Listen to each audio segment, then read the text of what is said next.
Praise the lord. ఈరోజు వాక్యాంశము కీర్తన గ్రంథం 7వ అధ్యాయం 9వ వచనం. హృదయములను అంతరింద్రియములను పరిశీలించు నీతిగల దేవా. ఆమెన్. హల్లెలూయా. ప్రభు ఈ వాక్య భాగం నుండి ఈరోజు మనతో ఏం మాట్లాడుతున్నారో చూద్దాం. కీర్తనాకారుడు చాలా వివరంగా హృదయములను అంతరింద్రియములను పరిశీలించు నీతిగల దేవా అంటున్నాడు. అంటే తన దేవుని యొక్క గొప్పతనాన్ని చెప్తూ ఉన్నాడు. నీతిగల దేవా అంటున్నాడు. ప్రభు ఎవరు అంటే నీతిమంతుడు. కాబట్టి ఆయన నమ్ముకున్న సహోదరి సహోదరుడా, నీవు కూడా నీతిగానే ఉండాలి. అంతేకాదు, నీ హృదయాంతరంగాలు పరిశీలించే దేవుడు ఆయన.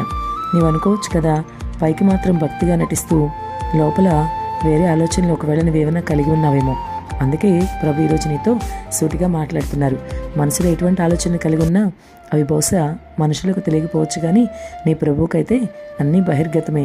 గుర్తుంచుకో, నీ హృదయంలో నువ్వేమనుకుంటున్నావో, నీ అంతరంగంలో ఏమనుకుంటున్నావో అవన్నీ ఆయనకు తెలుసు. చాలామంది క్రైస్తవులు నేటి కాలంలో పైకి మాత్రం భక్తిపరులుగా నటిస్తున్నారు. మనుషుల ముందు చాలా మళ్ళీ నటిస్తూ ఉన్నారు. హృదయంలో మాత్రం వేరేగా ఆలోచిస్తూ పాపపు ఆలోచనలు కలిగి ఉంటున్నారు. పైన ఒక మాట, లోపల ఒక ఆలోచన కలిగి ఉంటే అటువంటి వారిని ప్రభు వేషధారులు అని పిలుస్తున్నాడు. జాగ్రత్త సుమా, వింటున్న మిత్రమా.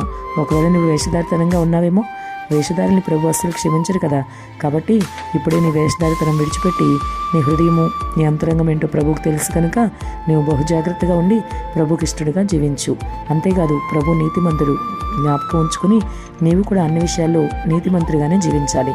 ఏమాత్రం అవినీతి అనేది నీలో ఉండడానికి వీల్లేదు. నీలో యథార్థత ఉండాలని ప్రభు కోరుకుంటున్నాడు. యథార్థవంతుల వైపే ఆయన కనుదృష్టి ఉంటుంది.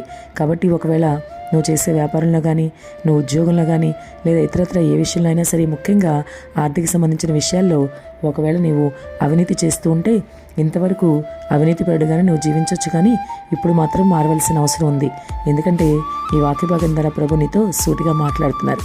ప్రభు మాట్లాడిన ఈ సమయంలోనే నువ్వు మారితే నీకు చాలా మంచిది, క్షేమము. ప్రభు మాట వినువారికి, లోబడి వారికి ఆయన ఎప్పుడూ తోడుగా ఉంటాడు.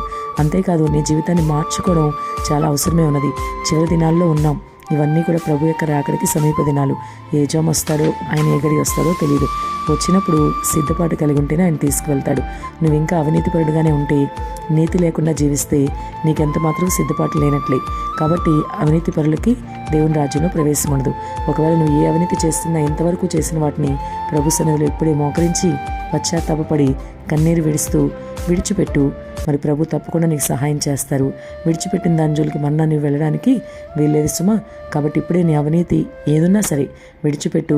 నీతిమంతుడిగా జీవించు. నీ ప్రభు నీతిమంతుడు కనుక నీవు అదేవిధంగా జీవించాలి. ప్రతి విషయంలో కూడా ప్రభువునే మాదిరిగా నువ్వు తీసుకోవాలి. కాబట్టి నీ మనసులో ఒక మాట, బయటికి ఒక మాట మాట్లాడుతూ ఒకవేళ వేషధారితనం నీలో ఉంటే దాన్ని కూడా ఇప్పుడే విడిచిపెట్టు. నీ హృదయాంతరంగాలు పరిశీలించే దేవుడు ఆయన నువ్వు గమనించు. అంతేకాదు, ప్రభుకి ఇష్టడుగా జీవించు. వేషధారితనం ఆయనకి ఇష్టం ఉండదు. నీతిగా జీవించు. ప్రభుకి ఇష్టడుగా ఉండి ఆయన రాజ్యం చేరుకో. అట్టి కృప ప్రభు దయచేయను గాక. ఆమేన్.